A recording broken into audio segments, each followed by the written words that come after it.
Greetings. I am the ghost of Dominic Diamond, and welcome to The Big Breakfast. On the menu today, anthropomorphic wheat biscuits and a healthy dose of innuendo-tinged sarcasm, courtesy the grass-munching Yack. Now, if you aren't from the UK or Australia, you may not be familiar with this Weetabix thing. Well, I can tell you it is a type of edible sponge that soaks up all of your milk. But do not worry, for you can have the last laugh by eating said sponge and reclaiming your stolen semi-skimmed for your stomach.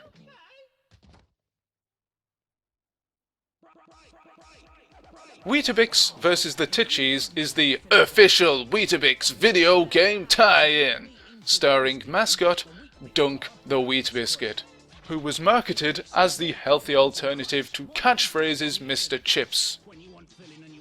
Possibly.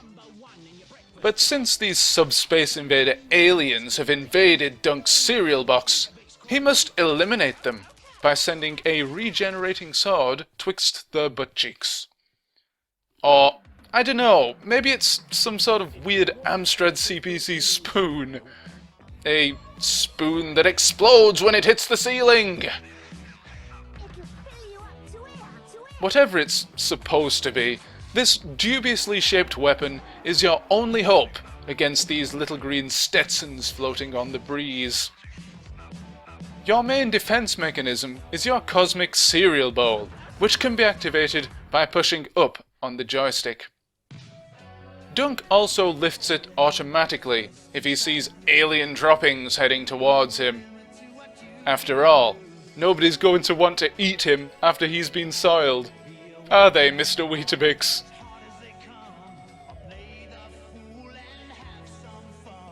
Here we go. I'll just insert our rocket between the cheese once again. Oh, sorry about that. I think I had some lag in my audio recording there. Your energy is represented by what I can only assume is a pile of wheat. Certainly, the game calls it neat. Kids, that isn't actually how you spell either neat or wheat. So, please don't blame me if you fail your spelling test. That's just how the illiterate Neat Wheat Gang writes it.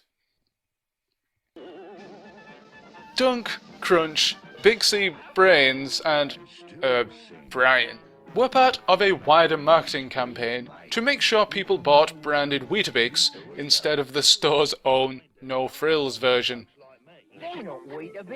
Quite how they came to collaborate with Romic, makers of the, shall we say, insensitive Fukung in Las Vegas, I'm not quite sure. Members of the prestigious Weetabix Club could obtain a non-pirated copy of Dunk's game for a pocket-pleasing £2.75, a whole 100 pennies, cheaper than those who hadn't handed their name and address to those blasted skinheads.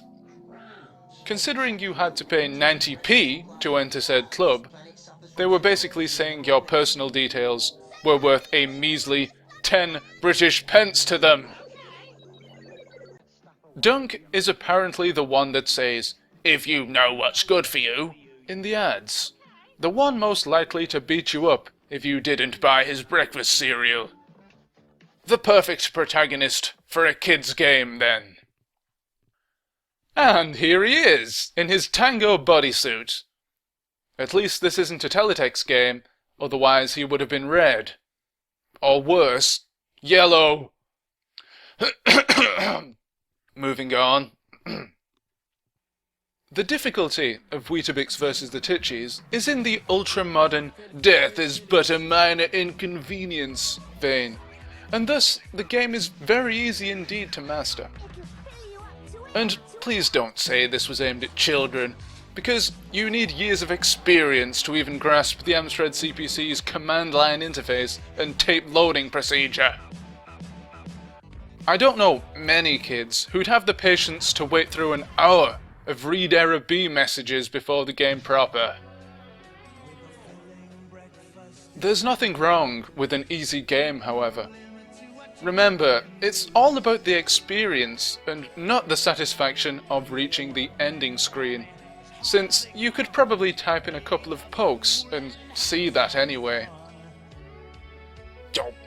Hold on a sec while I penetrate the underside of those Space Invader wannabes once again. Right, I think I got away with that. Music here is the sound of an elastic band orchestra backed by the speaking clock and a pan of sizzling sausages.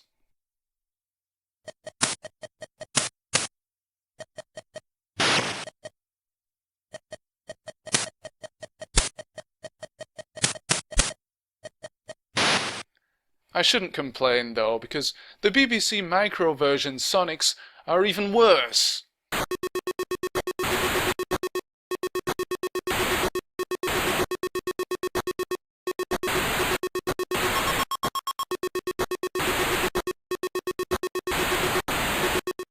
The VIC-20 version is almost heavenly in comparison.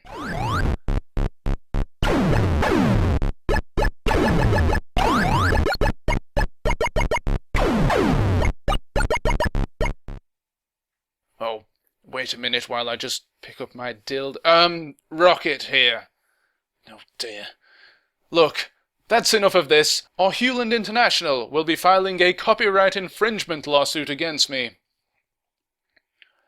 As simplistically uninspiring as the game may be, you can be thankful that it is even playable at all. You see, it is well known that Rob Hubbard is a video game composer of considerable skill, and one wouldn't ever dream of criticizing him. However, it is less well known that his early foray into full video game coding was much less successful.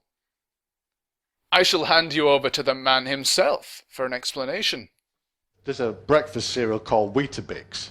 I don't know if anybody's ever heard of Weetabix.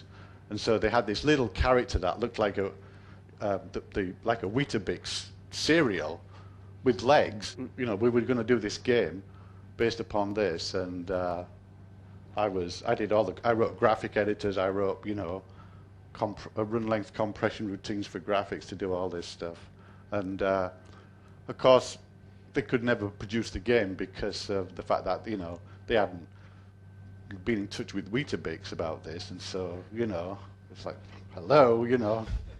The few people who ever saw this thing thought that, you know, they thought the graphics were okay. You know, I did all the graphics myself. They thought the game really sucked, but they thought the sound was just like fantastic, you know. They thought the music was great. So I thought, okay, that kind of puts me game -5, graphics, you know, like 2, music like 8. Okay, so that's what I'm going to do. The game footage you see right now is from Paranoid Pete on the BBC Micro, published by Tyneside-based Ubix Software, of whom Hubbard was an employee. I don't necessarily need to pass judgment, since Sir Rob has already done that for me, but I think Weetabix made the right decision in going with Romic's effort. So, what happened to Romic? Well, they went on to create the Murray Whitehouse bothering Fukung in Las Vegas, before biting the wheat dust in 1985. But the Neat Wheat Gang continued for some time after, and still haven't officially been pulped with the banana slices and raisins yet. They did eventually grow out of their skinhead phase, presumably becoming mascots for hand car wash businesses or something, but retained much the same character traits bestowed upon them by wacky marketing execs when they were conceived in the early 80s. As for Weetabix, well, they still haven't persuaded me to buy their breakfast cereal ahead of the cheaper alternative, Meaty Bits, at my local Pound Saver. Especially since I spent all my remaining pocket money on their game.